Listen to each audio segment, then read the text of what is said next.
Welcome to the Red Handophiles for lovers of artist Nick Cave's regular letters where he responds to fans' questions.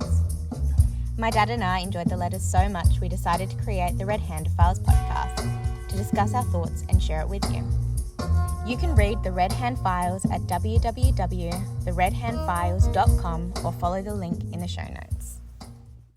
Hello and welcome to the Red Handophiles. I am Hannah Bevan and with me, I'm Adam Bevan. that's my dad. And we are looking at issue 211.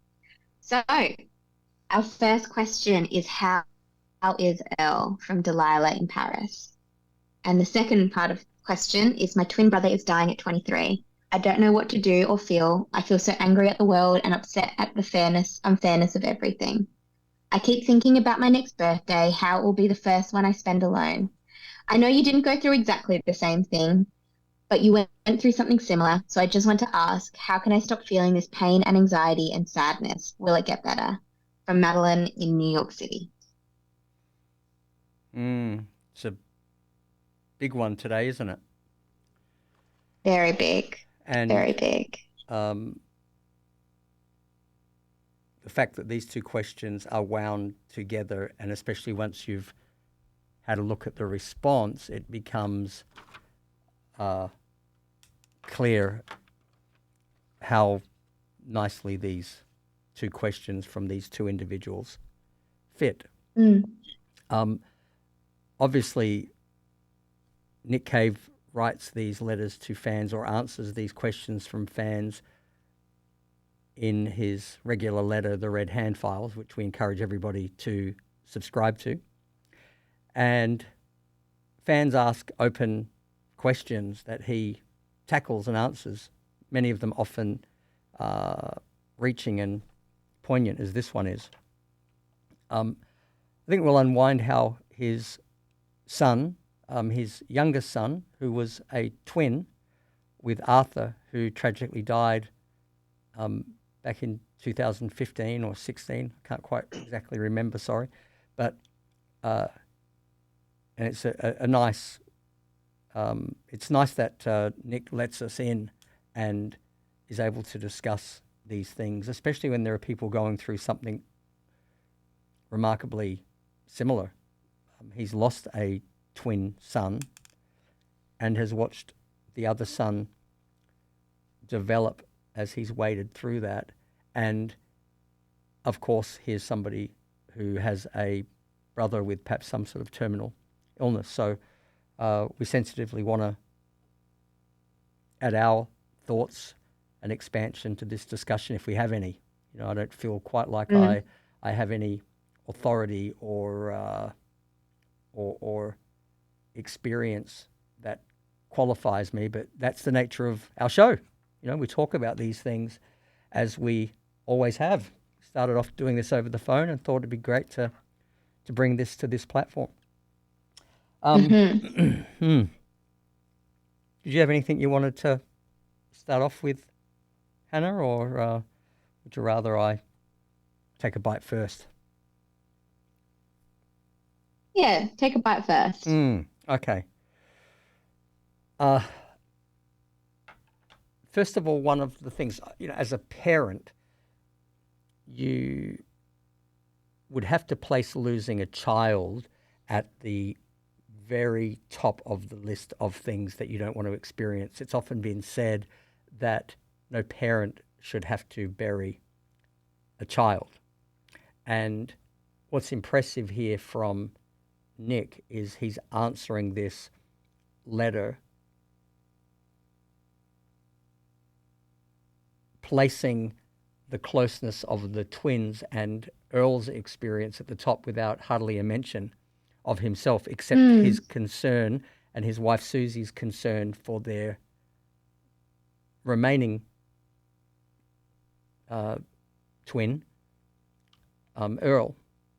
So that's the first thing, is I really appreciate that he's put aside the personal things here, except for in as much as it relates to being a father. But he talks about that his greatest fear was how it would affect Earl. And the good news is that while they were poised to pick up the pieces, and even the school, it was school holidays when Arthur passed away, that when they came back to school in the school year, the school was getting things in place to help. No doubt he had a lot of friends there at the school, but also for those who lost Arthur, but Earl as well. And I think now if we can speak about Earl briefly, he said, on the morning Earl returned to school, he stood in the kitchen and said to me and Susie, whatever happens now is for Arthur, his twin brother. I had no idea at the time what that quite meant, he said, but he talks then about Earl taking that purpose that he was going to live the remaining with the energy of his life and do it for his twin brother, somebody he would shared his mother's belly with and life and the closeness of twins, as they all almost always, must be an exception or two out there, but as they are. And then he really did go to applying himself, and he says he applied himself at school, he fell in love with drama, got a couple of parts in a film, and then continued to develop as a young man, and they kept waiting for him to fall apart somewhere, but it never happened. He really did take this mission to heart to go and live his life for his brother or with his brother.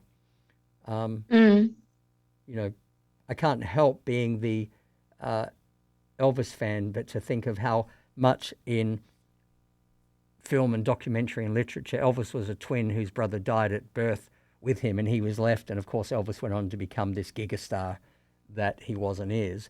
And he was always told, you see it in the Elvis film that Baz Luhrmann did as well, where there is this reference to, you've been endowed with the power of the lost brother, right? And in Earl's case, he's set it and set his sail and has gone off and done it. What a remarkable thing. Yeah. So there's my first thought. Yeah, it was so beautifully written in this letter, the openness. And I think from my time reading the Red Handophiles, maybe the most vulnerable one to be able to speak about. It's one thing, I think, to speak of your own experiences, but then to speak of your families and people that you want to protect, and to be able to share their experiences is so vulnerable and so powerful in it, that it is, he never shies away from the fact of how much grief exists in himself and in his family. It's not forgotten in the slightest. It sits besides all of them. And that is just the grieving process, is that you just learn to sit beside it, which seems so unfathomably large, I'm sure, when it first happens, how you get through that. But at some point, these choices are made about how you want to start moving through life besides that grief. Yeah. And might we all take a leaf out of Earl's book as a young man at the time of 15, I think, having lost your best mate in your twin brother, no doubt, how he managed to reshape things, and sounds like how he got on with it. And he does say here that he ended up looking on in awe as he grew into an adult, borne along by a promise he had made one morning to his stricken parents. So the the power of that decision that he internalized and went out and manifest, I guess it's purpose. I guess it's still finding purpose. That grief must be born, but what comes out of it? And even Nick himself started writing again through this process. After he'd come out through writing these letters, he found a voice and a purpose. And we see it a lot in these letters, how he's reaching out to so many with a spectrum of questions, from jolly fun to grief and loss. And all things always, it seems to be one of his central points and philosophies in all of this. He says, our existence itself is kept aloft on an infinity of absence. All our lives are lived on the boundless tide of sorrow of those that have passed before. The boundless tide of sorrows. You're younger, Hannah. Have you? Do you relate to that? Are there any sorrows for loss that you bear yet? I think when you're younger, you don't often. You haven't lost a brother or sister, or I haven't had a grief like that, having to lose someone. And I guess I've been really researching into grief a lot recently, because it is one of those things that completely alters people's worlds, and it's not a choice. It just must be done. And your whole life must be shifted around grief. And the issue is not the issue. There's no right or wrong way to grieve. But when grief is not spoken, and when it's shamed, or people find it too painful to give air, is when I guess it's that suffering and that destructive behavior we were talking about in the last episode.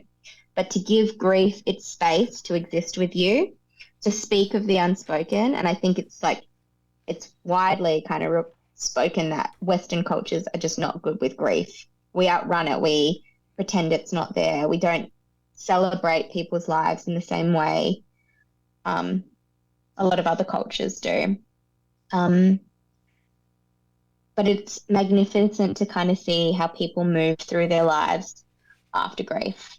Yeah. Because there is such a beauty to people that allow it to sit with them, do not shame it, do not allow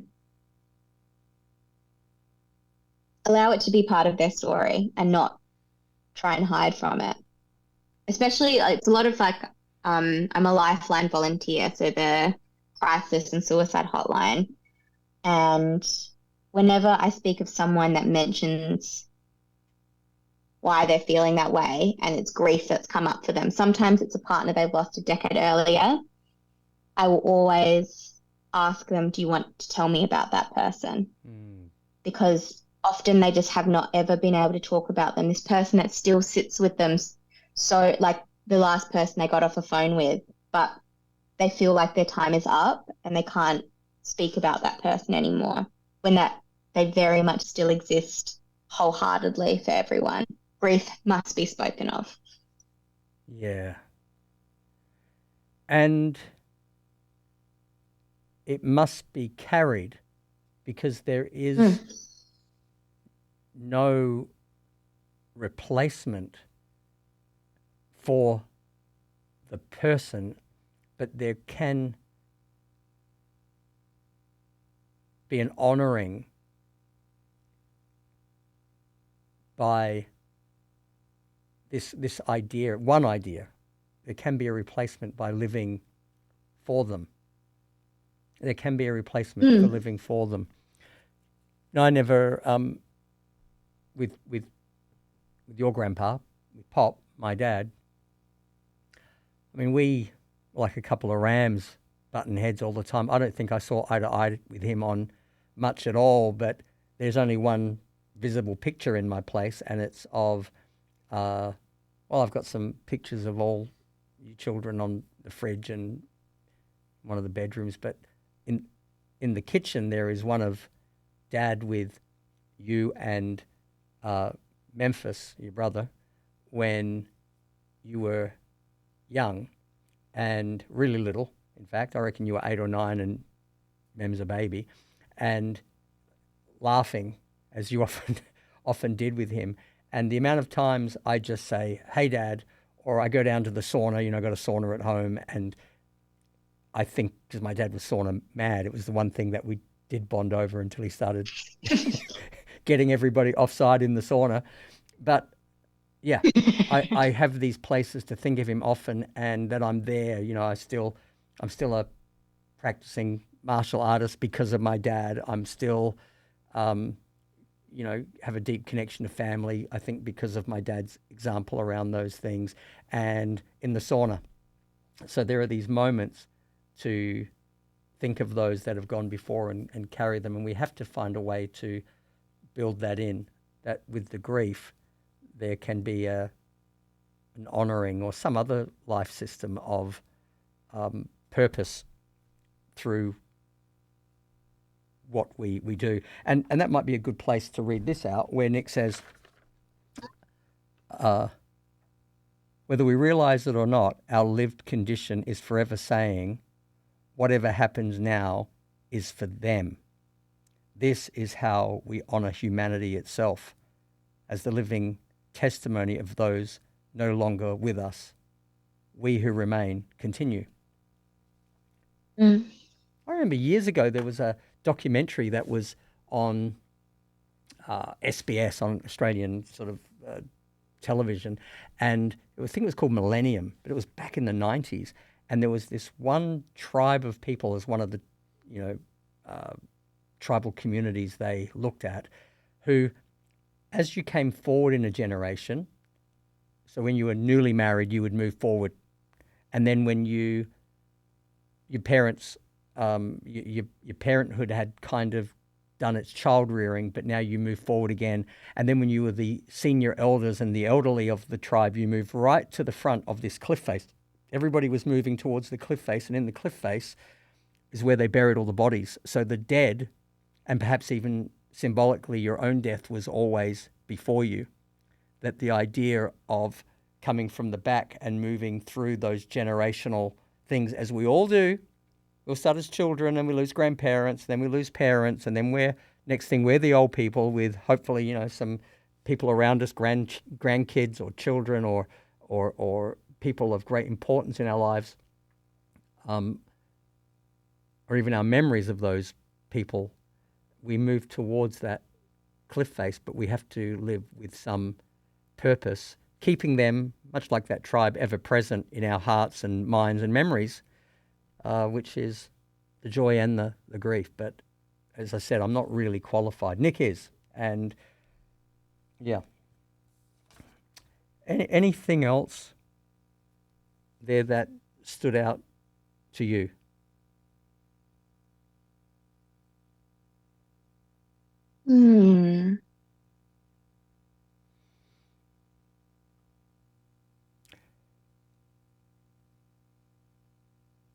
Oh, I just took it as like one whole big piece, I suppose. And just my big takeaway was the openness of it. It just is like, it's inspiring to watch people be open with their lives. Yeah. In ways that we're a culture obsessed with youth. We're a culture obsessed with like turning our backs against these more,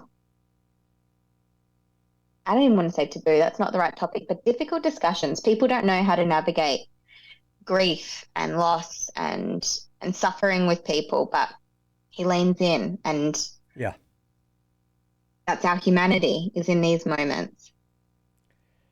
He does not say it's an easy road. He's just offering his son's example as mixed in with this double question that he's laced together.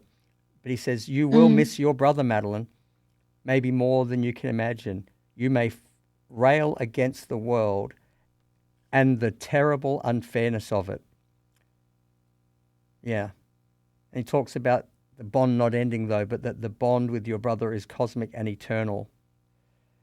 think there is something in that. I don't know that I want to expand on that, but there is something. There are these, the butterfly effect. There are these things, these waves of our lives shared and those who have gone before. And at the end, I think the nice message that is in here, if we can use Earl again, is he said, I wish you well, and I know all who read this send you and your brother all the love in the world. And Hannah and I certainly feel the same, Madeline, with the imminent loss of your brother, by the sound of things, we send our love as well. But he says he showed his answer that he had written to Earl to see if he was comfortable with it. And he said, Earl asked me to send his love too, a beautiful, complex, earned love that is brought to you from the other side of devastation through the spirit of his brother. All of us here and beyond are with you both. So, yeah, thank you, Earl, for completing that part of life's journey to make it to the other side. Not where he's forgotten, not where he's not spoken about, but you've lived and given great honour to your brother's life force. And may we all do the same. May we all take those who we've lost in our hearts and speak of them regularly, think of them regularly, maybe even speak to them regularly, Yeah. I speak of other people's grief when I've been able to see inside it. And it's like my own strength, I think, from all the times I've connected with people. It's actually given me so much strength to listen to how people move through their lives. And I haven't even had to experience a big grief, but I feel almost like I've got some tools in the toolbox just from sitting beside people in their pain. And it comes for us whether we run from it or not. We all move towards that cliff, that metaphorical cliff face where we view our death sometimes through those that are old and we've taken our place, and sometimes we're struck down while we're young or others around us are. And but again, we have to find purpose and in some part of it live for them. That's one take, and hope that we come through the other side with some beautiful wisdom and jewels in our crown. I don't know if we've done it justice, and whether we know we're not apt enough to speak on it, but here's my thoughts. Anything else? No, just an eternal gratitude for Madeline, Earl, and Nick's openness. Yeah. It's a gift. It is a gift. And to all those who have lost and still carry that grief, or might have some grief on the way that they're aware of, we send our love and hope that the journey brings some healing and meaning and purpose that is bigger than the grief, as big as the grief is. Well, by way of wrapping up, thanks again to Steve Satongi, our fabulous producer man. We are grateful for his gifts in all of this. And subscribe somewhere, wherever it is, to the podcast, wherever you're listening to it or watching it, maybe on YouTube. Find us on Instagram too. We put up some shorts there, Red Handophiles. And go to Nick Cave's The Red Hand Files that we're talking about. Subscribe there to get access to more of these charming, interesting, lovely responses to fans that he writes. And until next time, goodbye from me. Goodbye from Hannah. Bye for now. We'll see you soon.